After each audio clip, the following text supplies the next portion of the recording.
सबसे पहले तो मैं महाराष्ट्र की भूमि से देश के यशस्वी प्रधानमंत्री आदरणीय नरेंद्र मोदी जी को उनके जन्मदिवस के अवसर पर बहुत बहुत शुभकामनाएं और बधाई देता हूं। देश के कोने कोने में सेवा सप्ताह मनाया जा रहा है, सेवा पखवाड़ा मनाया जा रहा है। चाहे भारतीय जनता पार्टी के कार्यकर्ता हों, भारतीय जनता पार्टी के नेता हों या समाज के अलग अलग वर्गों से आम भारतीय ने भी आगे बढ़कर मोदी जी को शुभेच्छाएं दी हैं और साथ ही साथ किसी न किसी रूप में उनका जन्मदिन मनाया है। मोदी जी आज न केवल भारत के बल्कि दुनिया के सबसे लोकप्रिय नेता हैं और हमें गर्व है कि उनके नेतृत्व में देश आगे बढ़ रहा है। मैं आज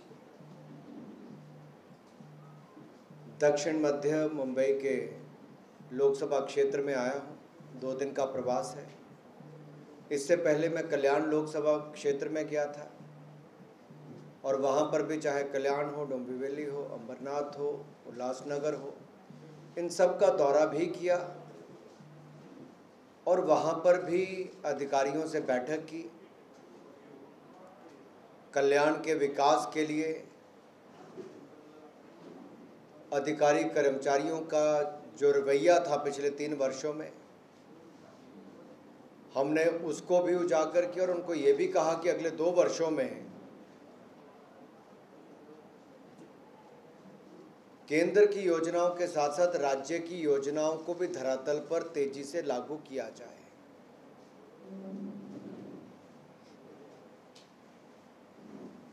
दक्षिण मध्य मुंबई के इस लोकसभा क्षेत्र में भी अब से कुछ देर में अधिकारियों के साथ बैठक है, लेकिन उससे पहले मैं जैसा कहा गया, चाहे ब्लड डोनेशन कैंप हो, संगठन के अलग अलग मोर्चों के साथ, लाभार्थियों के साथ, राष्ट्रीय स्वयंसेवक संघ के अधिकारियों के साथ या बाकी संगठनों के साथ विचार परिवार के आज जो बैठकें हुई, इसी दिशा में हुई कि भारतीय जनता पार्टी को जमीनी स्तर पर और कैसे बल मिले, हर बूथ पर भाजपा कैसे मजबूत हो, मोदी सरकार की नीति और कार्यक्रमों को जन जन तक कैसे पहुंचाया जाए और डबल इंजन की सरकार का डबल लाभ महाराष्ट्र की जनता को कैसे मिले, उस दिशा में बात भी की गई। यही नहीं, लाभार्थियों से जब चर्चा हुई तो मैं मन ही मन में सोच रहा था, एक मुस्लिम बहन जब वो उठी कहने के लिए, उसने कहा मुझे आशाताई के माध्यम से पता चला कि शौचालय हमें भी मिल सकता है। बीएमसी के कार्यालय गई, फॉर्म भरा, मेरे साथ साथ 40 महिलाएं चल पड़ी कि मुझे भी शौचालय चाहिए। जो 40 साल से बाहर खुले में जा रही थी, उनको 40 दिनों के अंदर 40 महिलाओं को 40 शौचालय की स्वीकृति हो जाती है। न जाने ऐसी करोड़ों बहनों की जिंदगी में कितना बड़ा बदलाव पूरे देश भर में आया है। लेकिन शहरी क्षेत्र में रहने वाली महिला पर क्या बीतती होगी, कहाँ जाती होगी, कैसे जीवन व्यतीत करती होगी। किसी ने अपने उज्ज्वला योजना की बात कही तो किसी ने शौचालय से लेकर आयुष्मान भारत योजना में 5 लाख का इलाज भी मुफ्त में मिला तो आंखों में आंसू भी उनके आ गए। तो सही मायने में लगता है कि पिछले 8 वर्षों में जो मोदी जी की सरकार ने किया, वो उन गरीबों के कल्याण के लिए, जिन गरीबों को वोट बैंक तो कई सरकारों ने बनाया था लेकिन कल्याण करना भूल गई थी, उन गरीबों के कल्याण पे भी हमने काम किया और आगे और करने वाले हैं। अभी तो दौरे की शुरुआत है। मूलतः संगठन को कार्यकर्ताओं से मिलना, मजबूत करना, नए लोगों को जोड़ना, युवा मोर्चा, महिला मोर्चा से लेकर अलग अलग मोर्चाओं में लोगों को जोड़ना, और पार्टी के जो वरिष्ठ नेता हैं जिन्होंने वर्षों तक पार्टी की सेवा की और आज उतने एक्टिव नहीं भी हैं, हम उनसे भी मिलने का कार्यक्रम अगले दौरे में करेंगे ताकि उनसे भी बैठकर समझा जाए और क्या क्या किया जा सकता है। मैं आज एक तरफा नहीं बोलना चाहता, आपके मन में कई विचार आ रहे होंगे। और इसी कार्यकर्ता की ताकत के बल पर आज भारतीय जनता पार्टी दुनिया का सबसे बड़ा राजनीतिक दल बना है। हमने जो मूल विचार जनसंघ के समय से भारतीय जनता पार्टी तक जो भी थे, एक एक करके उनको पूरा करने का काम किया। जहां एक और गरीबों के कल्याण के लिए, उद्योग के विस्तार के लिए, इंडस्ट्रियलाइजेशन के लिए, शहरी विकास के लिए, मूलभूत सुविधाओं के लिए काम किया, वहीं आत्मनिर्भर भारत का सपना भी सच करने का काम भारतीय जनता पार्टी, मोदी सरकार ही कर रही है। और एक आपदा के समय भी देश को संकट से बाहर निकालने का काम एक अपने आप में उदाहरण दुनिया के लिए बना है। 130 करोड़ की आबादी को वैक्सीनेशन करना, पीपी किट्स बनाना, देश और दुनिया भर को मेडिसिन से लेकर वैक्सीन तक सप्लाई करना, ये अपने आप में छोटी घटना नहीं थी। 370-35 से 70 साल से नहीं गया था, मोदी सरकार आने के बाद उससे मुक्ति सदा सदा के लिए दिला दी। ट्रिपल तलाक से मुस्लिम बहनों को निजात दिला दी। राम मंदिर का निर्णय समय पर हुआ और भव्य राम मंदिर का निर्माण भी अगले साल पूरा हो जाएगा। ये सारी वो बातें हैं जो भारतीय जनता पार्टी ने कही भी, और एक एक करते समय रहते सब हो रहा है। उत्तराखंड हो, हिमाचल हो, बाकी राज्य हो, कुछ राज्यों ने इसको किया भी है। सबसे दूसरा ऐसा है कि आपने अभी थोड़ी देर बाद कहा कि डबल इंजन की सरकार है, अर्थात केंद्र की सरकार, मोदी की सरकार की, बीजेपी और शिवसेना की है। लेकिन जब वेदांता जैसे, फॉक्सकॉन जैसे उद्योग अगर गुजरात चले जाते हैं तो यहाँ के विरोधी पक्ष हो या जो युवा है जिसे आज तक की रोजगार उसको मिलता, खुले तौर पे सामने आते हैं, विरोध करते हैं सरकार की, क्योंकि सरकार उसे ला नहीं पाई पड़ा। इसे किस तरह देखते हैं, केंद्र से किस तरह से देखते हैं? आज वो लोग भी बोलने शुरू हुए जिनके पास 3 वर्ष तक यहाँ पर सत्ता थी। तब तो मातोश्री के दरवाजे अपने कार्यकर्ताओं के लिए भी बंद थे, नेताओं के लिए भी बंद थे, और महाराज के दरवाजे भी निवेश लाने वालों के लिए बंद किए गए थे। उस समय अगर उचित कदम उठाए गए होते तो शायद बहुत कुछ हुआ होता। लेकिन उस समय की सरकार पर किस किस तरह के आरोप लगे महाअघाड़ी सरकार के खिलाफ, आपको स्वयं पता है। कितने परसेंटेज की बात होती थी, निवेश करने वाला उल्टे पांव भाग जाता था। और महाराष्ट्र तो एक ऐसा राज्य है जहां पर स्वयं निवेश करने वाले आना चाहते हैं, और देवेंद्र जी और शिंदे जी की सरकार में आएंगे भी, इससे ज़्यादा ही आने वाले हैं, कोई सोचने की बात भी नहीं है। लेकिन मेरा सवाल उन लोगों से है जो सत्ता में थे, वो क्या कर रहे थे उस समय। और दूसरा सवाल मेरा ये भी है कि जब INS विक्रांत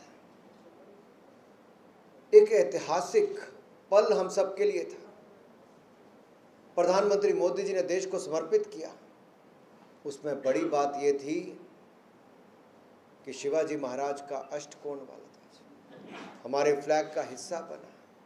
INS विक्रांत पर देखा जाए तब उनके ट्विटर, उनके अकाउंट्स कहाँ थे, उनकी तरफ से एक भी बयान क्यों नहीं आया स्वागत योग्य। केवल राजनीति करने के लिए आज सत्ता से बाहर हैं तो केवल टीका टिप्पणी करते हैं। नरेंद्र मोदी जी कोऑपरेटिव फेडरलिज्म में विश्वास रखते हैं, और इस संघीय ढांचे में हर राज्य का विकास हो, हमारी सरकार ने वो चाहा है। बगैर किसी भेदभाव के हर योजना का लाभ हर राज्य को देने का काम किया। आपदा के समय हमने 80 करोड़ लोगों को 28 महीने तक मुफ्त में राशन दिया। 28 महीने तक 80 करोड़ लोगों को। लेकिन राज्य की सरकारों ने कई राज्यों में अपने मुख्यमंत्री की फोटोज पर छाप दी, कईयों ने अपना नाम छाप दिया, हमने कुछ नहीं कहा। हम गरीब को लाभ पहुंचाना चाहते थे। आज हम केंद्र से पैसा देते हैं, राज्य की स्कीम बदल देते हैं, कुछ नहीं कहते जी कि गरीब का भला हो। लेकिन आज कुछ लोग सत्ता से बाहर जाकर ऐसे तड़प रहे हैं जैसे मछली बिन पानी के तड़पती है। सर, कांग्रेस के प्रदेश अध्यक्ष, किसी और को इसके बाद करें। अच्छा, कांग्रेस के प्रदेश अध्यक्ष नाना पटोले का एक बयान आया है, उन्होंने कहा है कि प्रधानमंत्री नरेंद्र मोदी ओबीसी वर्ग से नहीं आते, वो गुजरात के किसी बड़े समाज से आते हैं, उनकी बहुत जल्द हम पोल करने वाले हैं। इस वक्तव्य को आप किस तरह देखते हैं? किसका बयान है ये? नाना पटोले, कांग्रेस के यहाँ के प्रदेश अध्यक्ष नाना पटोले। बस फिर तो आप समझ ही गए होंगे। सर बीजेपी ने अभी मिशन ये 45 और जो लोग मोदी जी को किसी केवल एक वर्ग के साथ जोड़कर देखते हैं, कांग्रेस अपनी गलतियों से आज तक सीखी नहीं, मुझे लगता है। अंग्रेज चले गए लेकिन उनकी सोच पर कांग्रेस आज भी चल रही है। बांटो और राज करो। कभी जाति धर्म संप्रदाय के नाम पर जिन्होंने वोट मांगे थे, जब नरेंद्र मोदी जी गुजरात में थे तो सोनिया जी ने क्या कहा था और उल्टा पड़ा था। 2014 में मोदी जी जब भारतीय जनता पार्टी के प्रधानमंत्री पद के उम्मीदवार थे, तब कांग्रेस ने क्या कहा कि चाय बेचने वाला है, देश नहीं चला पाएगा। देश की जनता समझदार है बंधु, देश बेचने वाली कांग्रेस को बाहर भेज दिया, ईमानदार चाय बेचने वाले को देश का प्रधानमंत्री बना दिया। तो ये जो आज भी जाति धर्म की बात करते हैं, ये भूल गए ये नरेंद्र मोदी जी हैं जो सबका साथ, सबका विकास, सबका विश्वास और सबका प्रयास मूल मंत्र के साथ काम करते हैं। योजना में भी, सोच में भी और क्रियान्वयन में भी इसको लगातार लागू करते हैं। India has welcomed cheetah, but there is at a certain point when the Bharatiya Janata Party is saying it's an historic day, but on the other hand there is a Congress Jairam Ramesh who clearly calls it a tamasha. So your comments on this? जो खुद तमाशा बन गए हों उनको तमाशा ही लगेगा। जिनके 60 साल के राज्य में चीता लुप्त हो गया हो, टाइगर्स की संख्या कम हो गई हो, वाइल्ड लाइफ का क्या हाल होता था आप सबके सामने है। आज आप आंकड़े देखिए किसी भी क्षेत्र में, मैं एग्जैक्ट तो नहीं बता सकता लेकिन शायद टाइगर 2200 थे तो बढ़कर वो 2900 से ज़्यादा हो गए। लायन की जितनी संख्या थी लगभग उससे 30-40% वो बढ़े। इसी तरह से ही अब चीता 8 तो आए हैं, 8 से 60 और उससे ज़्यादा होते समय नहीं लगेगा, हम इसका पूरा ध्यान रखेंगे। और जो उस समय जिन विभागों के मंत्री थे, देश के विकास रोकने का क्या काम किया, वो जरा रिकॉर्ड खंगालोगे तो पता लगेगा तमाशा कब था। सर महाराष्ट्र में बीजेपी मिशन 45 लेकर आगे चल रही है, जबकि लोकसभा की सीटें 48 हैं, तो क्या ये 45 सीटें बीजेपी अकेले के दम पे लड़ेगी या अपने सहयोगी दल के इसमें जोड़े जा रही है? भारतीय जनता पार्टी महाराष्ट्र में गठबंधन में है। शिंदे जी, देवेंद्र फडणवीस जी दोनों मिलकर पूरी ईमानदारी के साथ महाराष्ट्र के विकास के लिए दिन रात एक करके काम कर रहे हैं। हमने 2014 में भी 2019 में भी गठबंधन के ही उम्मीदवारों को जिताने का काम किया। वो किसी भी सीट पर होंगे, भारतीय जनता पार्टी ने पूरी ताकत के साथ काम किया। और मैंने पहले कहा, बात भाजपा कार्यकर्ताओं की पार्टी है, संगठन के बल पे आगे बढ़ती है। और मैं केंद्रीय मंत्री होने के नाते भी अगर महीने में 5 दिन संगठन के लिए निकाल कर जमीन पर काम कर रहे हैं तो हमें पता है जनता से फीडबैक भी कैसे लेनी है और संगठन को मजबूत कैसे करना है और केंद्र की योजनाओं को धरातल पर उतारने के लिए क्या करना है। इससे दोनों लाभ हैं, फीडबैक भी है और बेटर इम्प्लीमेंटेशन भी है। संगठन मजबूत भी होता है और सरकार तक आपकी आवाज़ भी पहुंचती है। ये मोदी सरकार में ही संभव है। राहुल गांधी की जो यात्रा शुरू हुई, भारत जोड़ो यात्रा, असर नजर आ रहा है आपको? हो गई, शुरू हो गई है, हो गई ना। कौन सा भारत जोड़ने की बात कर रहे हैं? जो भारत को टुकड़ों में देखते होंगे वही जोड़ने की बात कर सकते हैं। जिनकी पार्टी में टुकड़े टुकड़े गैंग होंगे वही भारत को जोड़ने की बात कर सकते हैं। और जो टुकड़े टुकड़े गैंग के साथ खड़े थे वही सोच के साथ आगे चल सकते हैं। जो कभी उनका समर्थन करने गए थे, जो पोस्टर लगाते थे, a country without a post office एक ऐसा देश जिसका नामो निशान ना हो। ये JNU में जब नारा लगता था कि भारत तेरे टुकड़े हों हजार, इंशाअल्लाह इंशाअल्लाह, उनके साथ खड़े होने भी राहुल गांधी जी और कांग्रेस के यही नेता गए थे।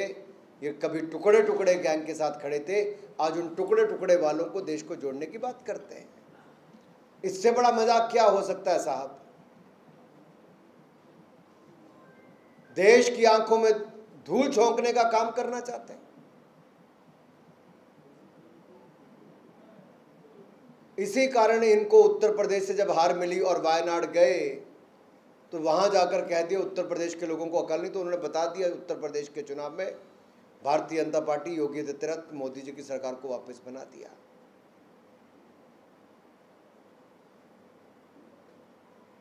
देश के लोग बहुत समझदार हैं और आप देखेंगे इस यात्रा से कुछ नहीं होगा। जो अपने परिवार पार्टी को नहीं जोड़ के रख सका वो देश जोड़ने की बात कहां से करते हैं? Sir, PMC and other Sikh body elections are around the corner. We also had a meeting with Mahila Morcha, Yuva Morcha and also party voters. What's the reaction about the agenda of the party for the PMC and other elections? We take every election very seriously, whether it is a corporation election, it's a legislative assembly election, or whether it is a parliament election. As I said earlier, we work on the ground to strengthen our base, to strengthen the party, strengthen the organization. Whenever the opportunity comes, whether we are fighting in a coalition in certain states we are fighting on our own. So we try and do our best and win every election. And you have seen the result in the last 8 years. BJP has done fairly well in most of the elections. In many states like Uttar Pradesh, Manipur, Uttarakhand, Goa, we have repeated the governments. And now we are looking forward for 2 elections in Himachal Pradesh and Gujarat, where I'm sure we're going to win more seats than the previous term.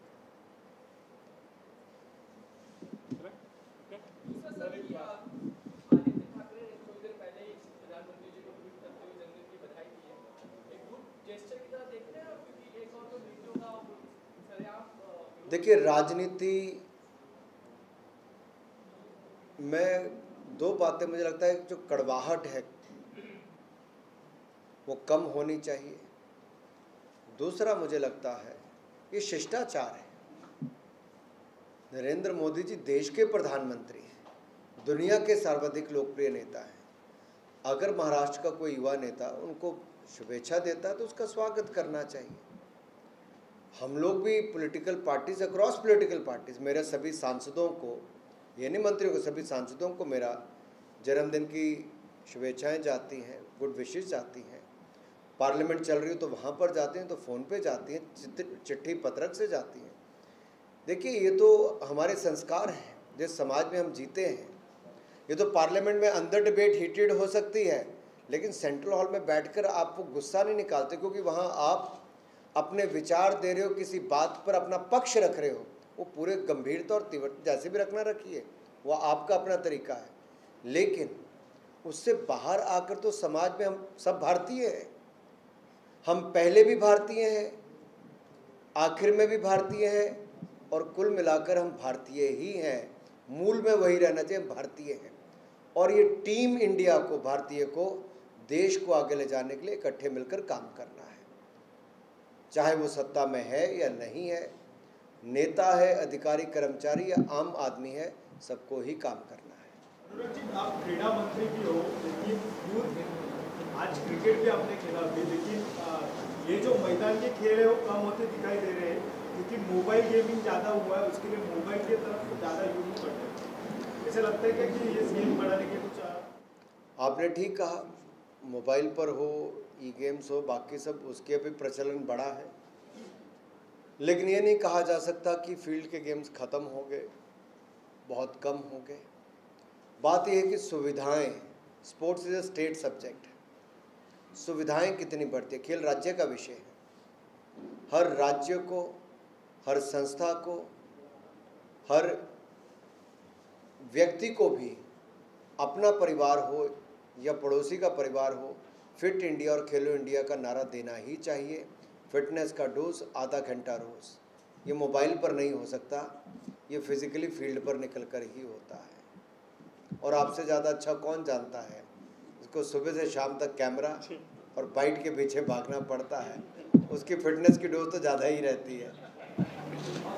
Sir एक सवाल ये है कि कुछ समय पहले ही आप जानते हैं कि महाराष्ट्र में गोविंदा जो यानी कि दहीहंडी का उत्सव बड़े पैमाने पर मनाया जाता है, तो इसे साहसी खेल का दर्जा देने का प्रयास सूबे की सरकार ने किया हुआ है। वैसे वो कानून में भी बदलाव ला रहा है। आपको लगता है कि इसे इंटरनेशनल लेवल पे इसे ले जाया जा सकता है? सरकार जो प्रयास कर रही है उसे केंद्र से इस तरह का पत्र व्यवहार इसमें हुआ है क्या, और वो संभव है आपको लगता है क्या इंटरनेशनल? देखिए, कुछ दिन पहले जब मेरी देवेंद्र जी से मुलाकात हुई थी तो मैंने कहा दही हांडी उत्सव आपका बहुत बड़ा होता है, लेकिन पिछले कुछ वर्षों में बहुत छोटी छोटी संख्या में आकर बहुत छोटे छोटे आयोजन हुए, तो उनके मन में कल्पना थी कि इस बार बड़ा किया जाए और इस बार धूम से उसको मनाया गया। बहुत भव्य आयोजन हुए, एक बार फिर वापस रौनक देखने को मिली। और मुझे तो लगता है ये अपने आप में इतना आकर्षित करने वाला है कि जिसकी कल्पना नहीं की जा सकती। मलखम्ब दूसरा खेल ऐसा है जहाँ पर मलखम्ब को भी अगर आप देखें, हमने नेशनल गेम्स में गटका हो, थांगटा हो, कलारीपट्टू हो या फिर ये अपना मलखम्ब हो, इन सबको शामिल किया है। योग हो, ट्रेडिशनल गेम्स को बढ़ावा देने का काम मोदी सरकार में हुआ है।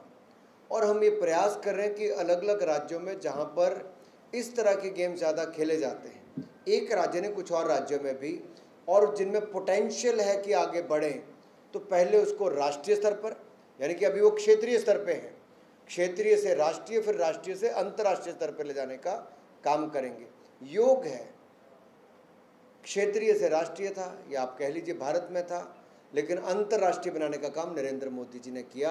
आज 21 जून को पूरा विश्व योग दिवस मनाता है, तो वो दिन दूर नहीं जब भारतीय खेल भी अंतर्राष्ट्रीय स्तर पर अपनी धूम मचाएंगे। लेकिन उससे पहले हर राज्य में उनको और लोकप्रिय करना होगा, ये बहुत आवश्यक है। उसके लिए खेलो इंडिया यूथ गेम्स और यूनिवर्सिटी गेम्स, इसमें प्राथमिकता उनको दी जा रही है।